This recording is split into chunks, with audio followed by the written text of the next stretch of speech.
আসসালামু আলাইকুম রহমতুল্লাহ। আশা করি আপনারা সবাই ভালো আছেন।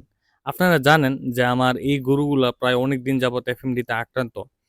মুখের ঘায়ের জন্য আমি অ্যাপটেকের ব্যবহার করি এবং পায়ের ঘায়ের জন্য আমি যে ওষুধগুলো ব্যবহার করি আপনাদের সামনে আজকে তুলে ধরার চেষ্টা করব। এখন আমি দিতেছি অ্যান্টিবায়োটিক রেনামাইসিন। এটা একটা অ্যান্টিবায়োটিক।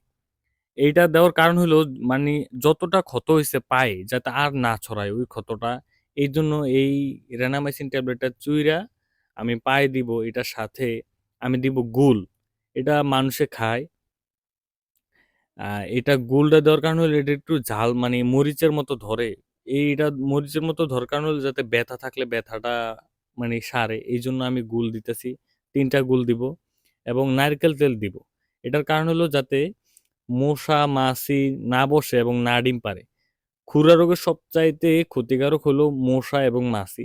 এই যখন ক্ষতয়ে মশা, মাছি বইসা ডিম পাড়ে তখন ওইখানে পোকা হয়ে যায়, ওই ক্ষতটা আরো বেশি ছড়ায়। এজন্য আমি নারকেল তেল দিতেছি। এখন পুরা সব গরুগুলার পায়ে আমি দিয়ে দিব।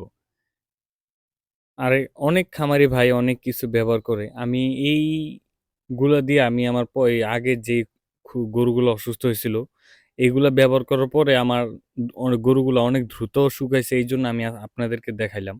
আর আমি সবসময় আমি যেটা দিয়ে উপকার পাই ওই চিকিৎসাটাই আমি আপনাদেরকে দেখাই। আর এটা হইলো আপনার হাইড্রোজেন পার অক্সাইড।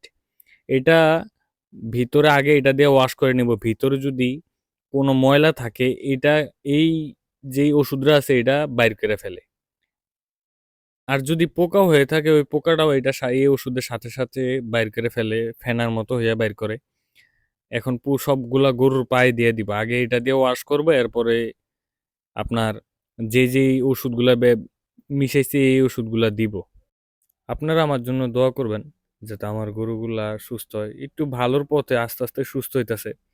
আর এফএমডি রোগ এমন একটা রোগ যেটা সাথে সাথে সুস্থ হয় না, কয়েকদিন সময় নেয়। যদি সুস্থর পথও হয় কমসে কম ১ সপ্তাহ বা এর বেশিও সময় নেয়।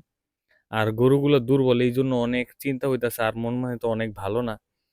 কারণ আমার গরুর অসুস্থ হইলে আমার অনেক মানে মন টন অনেক খারাপ হয়ে থাকে। আর আপনারা কিছু মনে করবেন না, আপনারা অনেকে আমাকে কল দিয়া পাইতেছেন না, হয়তো বা আমি সময় করে কথা বলতে পারতেছি না বা বেশি সময় দিতে পারতেছি না। আমার এই সব কাজ আমার নিজেরই করা লাগে, যেহেতু আমার এরকম কোনো লোক নেই এই কাজগুলো করার, কাজ করে এরপর চিকিৎসা। এই জন্য আমি সময় দিতে পারতেছি না, কিন্তু ইনশাল্লাহ আপনারা আমার জন্য দোয়া করবেন।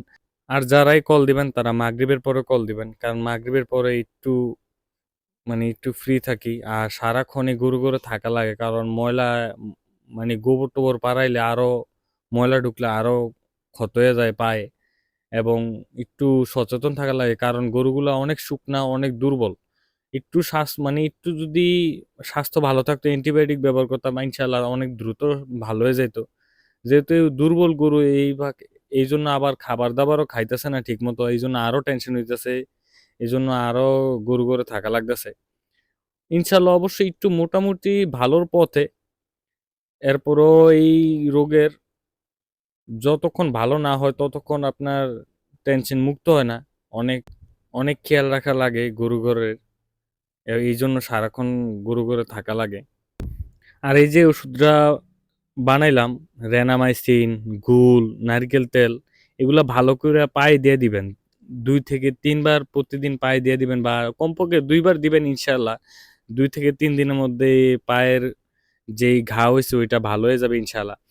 আর এই বছরের মতো খুরা রোগ আমি কখনো দেখি নাই। প্রত্যেকটা গরুর পায়ে, মুখে এমনভাবে ঘা হইছে, মানে দেখলেও ভয় লাগে। এমনভাবে ফুলছে। আগেরবার যখন খুরা রোগ হয়েছিল আমার গরুর, এই ২ থেকে ৩ দিন চিকিৎসা দিছি, ইনশাল্লাহ ভালো হয়ে গেছে। আজকে ১ সপ্তাহের উপর হয়ে গেছে। এরপরও মানে ভালো হইতেছে, এরপরও ওরকম ভাবে ভালো হইতেছে না। আর অনেক গরু খানা দানা ছেড়ে দিছে, এটা নিয়ে আরো চিন্তা হইতেছে। আর আমার ভিডিওগুলো যদি আপনাদের ভালো লাগে আমার চ্যানেলটা সাবস্ক্রাইব করে দিবেন। আসসালামু আলাইকুম রহমতুল্লাহ।